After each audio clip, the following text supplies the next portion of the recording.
when updating anything with XBMC, you may want to use FTP, File Transfer Protocol. So basically what that is, it's not as complicated as it sounds. It's basically using your PC, so copying files from your PC directly to the Xbox via your network cables. So it travels through the router down to the Xbox. So so long as you've got them both plugged into the router, the PC and the Xbox, you can do this. And the best way to do it, I would say if you're copying large files over, such as movies, okay, if you're copying large files over, then use just boot up straight into XBMC like this, and an FTP straight into XBMC. But if you're doing lots of small files, so for example, maybe you're copying XBMC over, which is hundreds of very small files, you're better off doing it in UnleashX. And I'll go through that, the reason for that now. Let's load up UnleashX. So if we go to File Manager, if you've done your soft mod with Hexen, you'll find that UnleashX has been installed, pre-installed for you.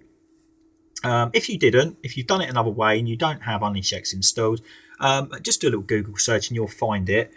Copy it over to your Xbox hard drive, and you just need to click on the XBE file. So I'm going to show you where it is if you've installed with Hexen. It's in the dash folder in the E directory. So you go there and UnleashX, and then we want the XBE file, which is basically an executable file, the same as a .exe file in Windows. Okay, so that will run the program. So let's click on that, and we're going to find UnleashX loads up. There we go. Yeah. Now what we need to do, so you can see the IP address in the bottom corner there, and it says users 0. So that's the amount of current FTP connections we've got going on at the minute. So we're not doing anything to it at the moment. But if we go to Xbox Admin, System, Settings, in Network, we come down here, and where it says maximum number of users, it's default at 2. Okay, so we want to change that. So let's change that to the maximum, which is 10. And done. And we come out there. Do you want to save changes? Yes. And I also find, just to make sure that it does actually take effect, do a reboot. So let's reboot. And we load UnleashX back up again, just to make sure that those have taken effect.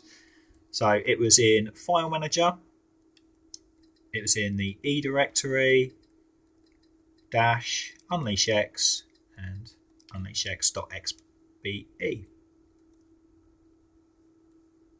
So now we've got that that loaded up again, and we know that's set to a maximum of 10 users. And the reason why I've done that is, let's say you've got thousands or hundreds or thousands of files, very small files that need copying across, and your maximum connection, the maximum speed on your network is, let's say, 10 megabytes. Okay, let's say that's your maximum speed.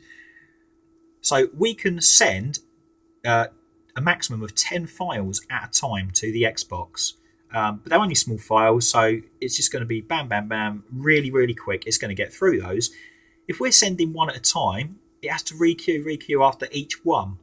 So it obviously makes sense to put it on as high as we can go. But if you're doing something like a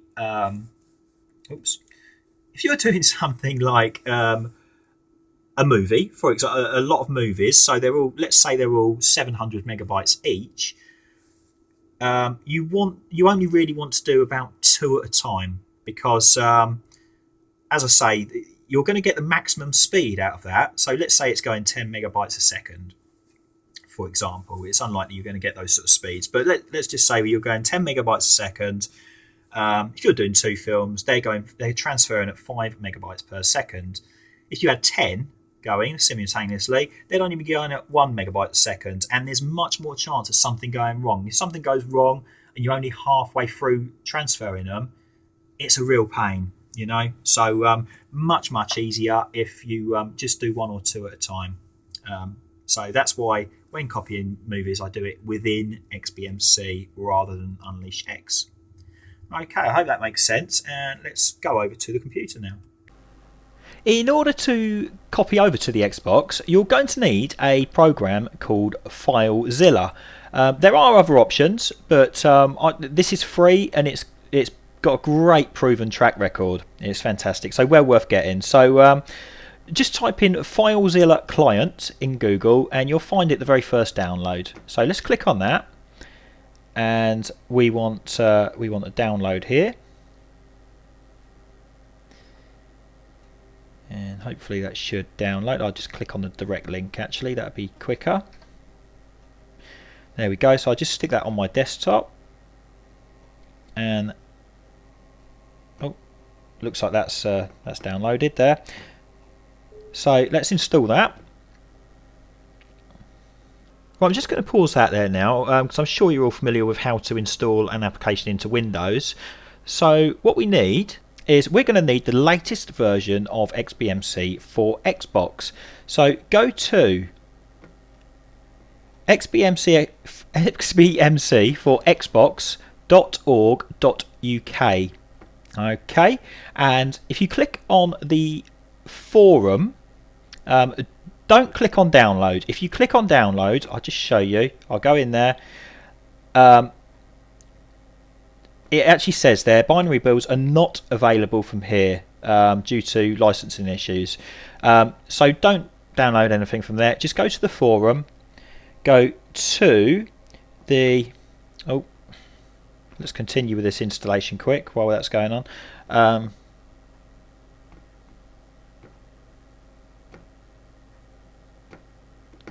Okay, let's let that install. Right, so back to here. You want to go to the XBMC for Xbox development section, and the very top build here is unofficial builds. Okay, so it's amazing how many people struggle to find this. It's, you know, it's there. It's at the top of the list in the section that you'd imagine to find it in. So that's where it is. And you've basically got a choice of, you can download from Dropbox or Google Drive. It doesn't matter which one. We'll do Dropbox. And you've got the options in here. So we want the latest one. So we just have a look down the modified list. And well, I say we want the latest. We want the latest stable. Okay, so so these ones here are nightly builds. So they're only for testing. If you want something that's going to work absolutely fine out of the box and tested, you want stable. If you want to try bleeding edge technology, then go for the nightlies, and please be ready to give plenty of bug reports, because there will be plenty. So here we go. Here's a stable 4 weeks ago, XBMC for Xbox 3.3.3.zip. So you know that's a stable build because it's called 3.3.3. It's got an actual number as opposed to the actual revision there. Okay, so the big long numbers are the ones that you know are nightly builds. So we just want this one here. Okay, so I'm going to download that. We'll stick that on the desktop. Yeah. And it's not a massive file. It's only what's that? 66 megabytes. Once we've extracted it, might be slightly bigger, but that's about it really. So let's just let that finish doing that. There we go. So I'm just going to unzip that. Oh. Extract that to, again, I'll just stick it on the desktop. And I can close the internet. I don't need that anymore.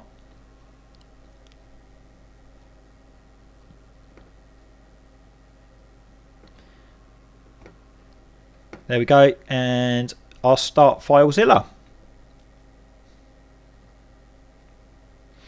Right, now, in FileZilla, first thing that you want to do is go to Edit, Settings, and that should bring up, yeah, there we go.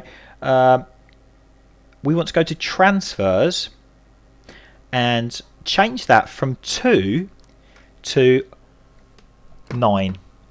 Now, I know we set the Xbox to 10, which is great, which is what we want to do. But I'd recommend setting this to 9, just because if you try doing 10, it sometimes struggles to sort of catch up with itself, and you can end up with a few failed file transfers. So just go one below, go for 9, and you're safe there. And file types, make sure that's on binary. Okay, you want that on binary to avoid any kind of file corruption. So Xbox uses binary, and that's pretty much it really. So we'll OK that. That's the only settings we need to change. And all you're doing here is type where it says host, type in 192.168.1. I think mine said 0.95 on my Xbox. So you just type in your Xbox IP address. Username is Xbox, and password is Xbox. And then all you do, you don't have to worry about port. Just click on Quick Connect. And there we go. So this screen over here, that is the contents of our Xbox. Do not touch C. Okay, do not touch C unless you want to break your Xbox. I mean, I can click on it so you can have a look. It's system files. It's hidden away in C, so no one can mess around with it. So just keep away from that. Okay, everything you want is E and F. Everyone will have an E. That is the main drive for XBMC, and F it's optional. If you've got a hard drive that's large enough, you will have an F. If you've got a really large hard drive, you may also have a G as well. And XYZs, don't worry about them. They're for caching and what have you. So yeah, it's really E. E is the one you want to worry about, and F if you want to store any games or anything. So we're going to copy the new XBMC over. So let's go to E, and it's in Apps, and there it is. On my system, it's in there, XBMC. So we've currently got the Xbox booting up to that file there. So what I'm going to do is rename that. I'm going to rename that to XBMC old. Okay. If you've got XBMC running on the Xbox, do not do this. Do not go changing around any information if XBMC is running on the Xbox. You need to be running a different dashboard, such as UnleashX, Evox, AVA Launch, something like that. Do not run XBMC FTP in and then go changing names. It will mess things up. So what we need now is, let's go to our desktop where I extracted that to. There we go, we've got that XBMC for Xbox. Let's go in there. We've got an XBMC folder, but let's just double check that is the one we want to copy over. We want to make sure, yeah, that's good. We want to make sure all our files inside, basically we want to make sure that inside there we've got a default XBE. Okay, if we clicked on that and there was another folder called XBMC in there, then it would most likely be that one. But as we can see, it's this one. This is the one we want. So just click on it and drag that over. And it doesn't take too long. You can see bottom right corner just how quick it's going. That's because we've pretty much got the maximum connections. If we was using the 2 connections that it's default at, you'd probably find it's going to take about 4 or 5 times longer than using this way. So it's not a big problem when you're doing a small file such as XBMC, but if you're copying over something like CoinOps, for example, I know my CoinOps install is quite large. Let's just say that it's I don't know, about 150 gigabytes, round about that ballpark, probably more. So when you're copying that amount of content over, it can be the difference between taking sort of 3 hours compared to 12 plus hours. So yeah, it's definitely the recommended way of doing things. And that's pretty much done. As you can see down here, we're down to 4, 3, 2, 1, and we're done. So because that folder is called XBMC, exactly the same as the old one was called, that will boot up into the new XBMC. Okay, and then we've got the old one as a backup if we need it. The reason for that, the reason it will boot up into that, is because if we have a look in there, there's a file called default.xbe. Okay, and that one's also got one, default.xbe. Every XBMC or every Xbox program will have a default.xbe. And the reason that's going to work is because if we go into dashboard, and I think it's this one here, default config, if we edit that, there we go. This file here tells it what to boot up on the initial boot. So it tells us here it's going to boot up eapps xbmc default xbe. So that's basically just pointing to where we've just put that. So we currently have eapps xbmc default.xbe, and if you wanted it to boot up into, say, CoinOps or some of the ResX emulators or UnleashX, you would just literally change that text file, just change the location. And another thing I'm going to show you whilst we're here talking about FTPing is I'm going to go into the F drive, and I've also got this on my desktop, which is an emulator. Okay, it's got some ROMs with it and all that. Now what you don't want to do is just copy it straight over to your F4G drive. You need to make a master folder. So let's create a directory. Just right click, create directory, and I'm going to call that emulators. I mean, you could call it games if you prefer, but I'd prefer to have one called games that has my actual Xbox games in, and one called emulators for my old school games, my emulators. So go in there and then copy it. Just drag, just drag that into your emulators folder, and what you'll find is that's copied over, and you can add it as a source in XBMC. So I'm going to pause that. Well, I'll stop that there now, the video, and we'll go over to the Xbox. So I'll let that continue copying all this over, and I'll just show you how to add that as a source, and we'll see how XBMC boots up as well to the new XBMC. Right, back to the Xbox again. I'm just going to reboot this. So let's reboot. And hopefully what we should find is the nice new XBMC, which it is. You can see there we've got rid of the old PM3 skin from 2009, and we've now got the Confluence Lite skin, which is a lovely skin, very nice indeed. Runs very quick as well. If you want to we'll just double check that. So let's go down there and do. Oh, sorry. It's not in there, it's moved. System info. We can see that is, XBMC for Xbox version 3.3.3, compiled October 27th, 2013. So that's that. That's how you update the system safely and correctly.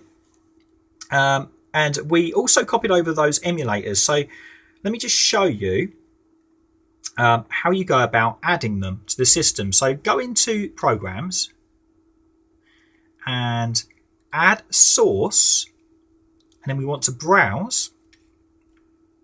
Go down to wherever it was, so it's in the F drive, and we've got the folder called Emulators, and now it might make sense why we've got a folder called Emulators. So click on that one and then just go to OK. So we're adding the folder called Emulators. If you add the actual emulator folder, so the ZS SNES folder or whatever it was called, it will not work. Okay, you need the root folder enabled. So we're going to OK that. And now what we'll find, we click on there, and there it comes up. Okay, and also the beauty of calling it Emulators is we can click on it here and it will also load up directly from the home page, or we could click on Games. If we had a folder called Games full of whatever, if it was full of your Xbox games, or you can just put Emulators in there if you prefer, that would do the same. So I'm just going to click on Emulators and just make sure it works. So just click on that, and what you'll find, it should boot up into, there we go, yeah. So we've got a basic emulator here for the SNES. So brilliant. That's how you add programs and update XBMC.